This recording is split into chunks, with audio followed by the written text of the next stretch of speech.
Question में दिए गए let a n be the nth term of an AP if then this and then this। ठीक है, करते हैं इस क्वेश्चन को। गिवन क्या क्या है अपन को? गिवन है एस एन क्या हो जाएगा? n/2 a1, ए लिख देता हूँ a1 को, 2a लिख देता हूँ 2a plus n-1 into D. AP के सम का क्या होता है? ये होता है, ये दे रखा है। और क्या दे रखा है? a6, तो a6 को क्या लिख सकता हूँ? a प्लस 5d, यानी 7 आ गया। और क्या दे रखा है? और दे रखा है 7 टर्म तक का योग। ठीक है, तो इसको क्या लिख सकता हूँ? 2a प्लस 6d देन 7, तो क्या जाएगा? a plus 3d equal to 1। इसको समीकरण 1 मान लो, इसको सेकंड मान लो। तो सेकंड में से फर्स्ट में से सेकंड घटाएंगे तो क्या आएगा? 2d इक्वल टू में 6, तो d की वैल्यू कितनी आ गई हमारे पास? 3। तो d की वैल्यू 3 रखेंगे तो a की वैल्यू कितनी आ जाएगी? तो a की वैल्यू आ जाएगी -8। ठीक है, अब क्वेश्चन में क्या क्या पूछा? ए एन इज इक्वल, ठीक है, तो एन की वैल्यू भी तो निकाल सकते हैं अपन। कैसे? इस इक्वेशन में इसको थर्ड मान लेते हैं, तो थर्ड में रख देते हैं सबकी value. n/2 -16 plus n-1 into 3 700।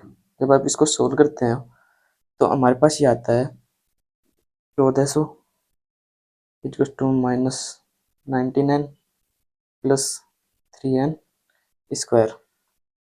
ये अपने पास हो जाएगा 3s minus 9n plus minus 1400 equal to 0। जब इसमें हम क्वाड्रेटिक फॉर्मूला लगाएंगे तो हमारे पास n की वैल्यू क्या आ जाएगी? 19 plus minus under root minus square minus के 4ac अपॉन में 2। जब हम इसको सोल्व करते हैं तो हमारे पास n इक्वल टू में आता है 19 अंडर रूट 7161।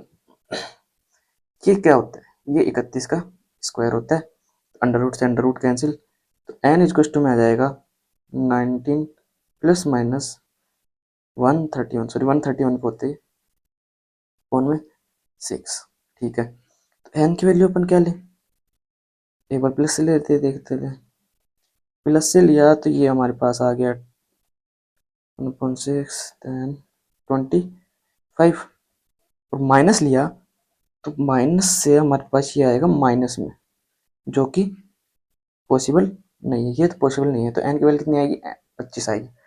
तो a 25 क्या होगा ये पूछ लिया आपने से, तो 25 क्या होगा? तो a की वैल्यू कितनी है? -8 प्लस n-1, n की वैल्यू कितनी? 25, n-1 24, d की वैल्यू 3। देन तो ये कितना आंसर आ जाएगा हमारे पास? हाँ, ये आ जाएगा 72 - 8, यानी 64 आ जाएगा।